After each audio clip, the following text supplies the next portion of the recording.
My dear peoples, I have a subject today that is a little uncomfortable and controversial, but just because we don't like it doesn't mean it's true, and because we don't see it doesn't mean it's not there, right? And the subject that we're going to talk about today is electromagnetic frequencies and radiation. And that comes from electricity, Wi-Fi, Bluetooth, and especially cell phone signals.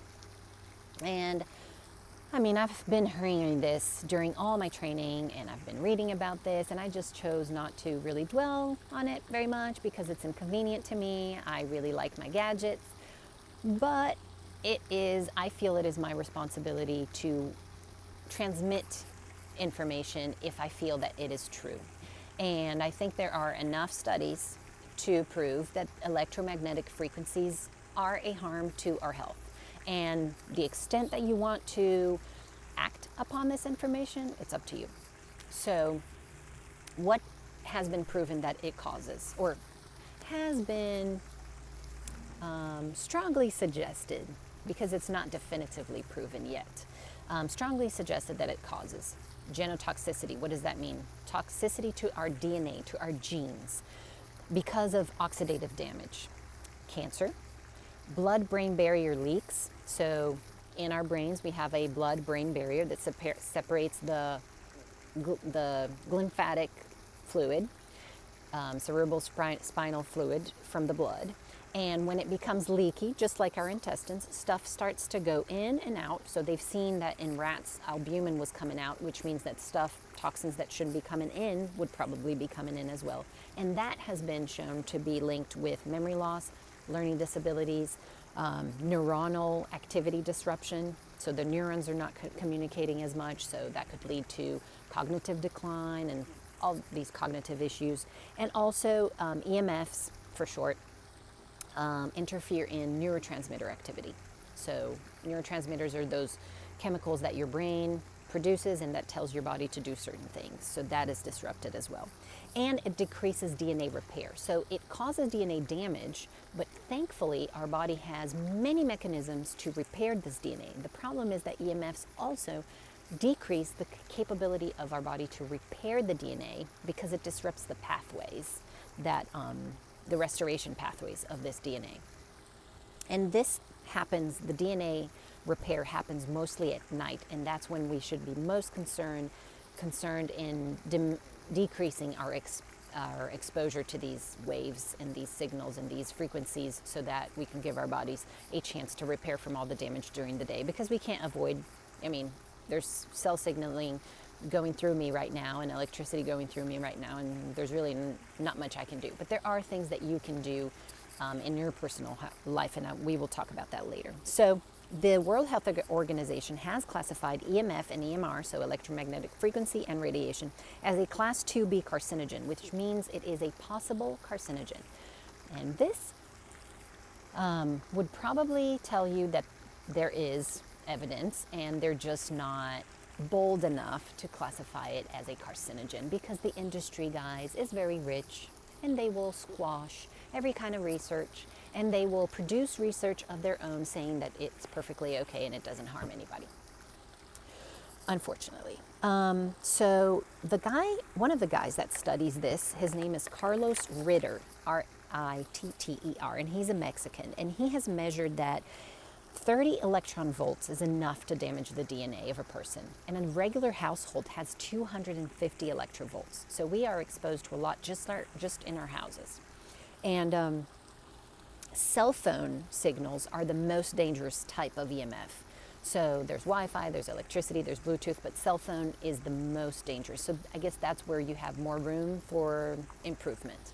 So you would want to, and he said, this guy, that safe sleeve, those things that you can Google this, like things that you put on your device to protect it from emitting the electromagnetic frequency, he says that doesn't work a lot, but it works some. So you might want to try. So what can you do, especially in your bedroom? So during the night, you would not want to have any electronic devices in there in the first place, because that, all those little lights disrupt your melatonin, having the distraction of the TV and other gadgets in there. It's not supposed to be an office, it's supposed to be a place to sleep. But if you do have any electrical things, you should just unplug it during the night.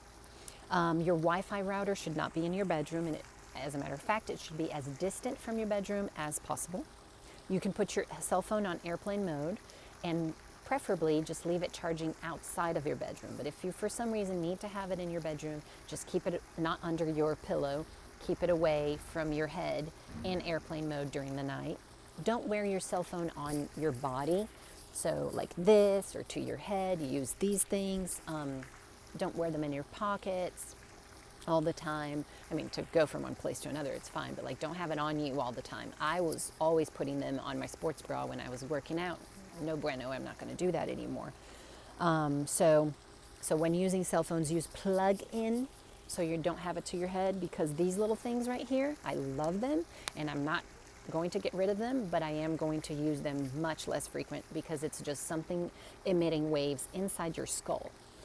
And if you think that our bodies are all waves, electric impulses, right? Our hearts, you can measure it in an electrocardiogram, you can measure brain waves, and it's all waves. And so if there's other waves and they might be disrupting that, that's probably something you should consider.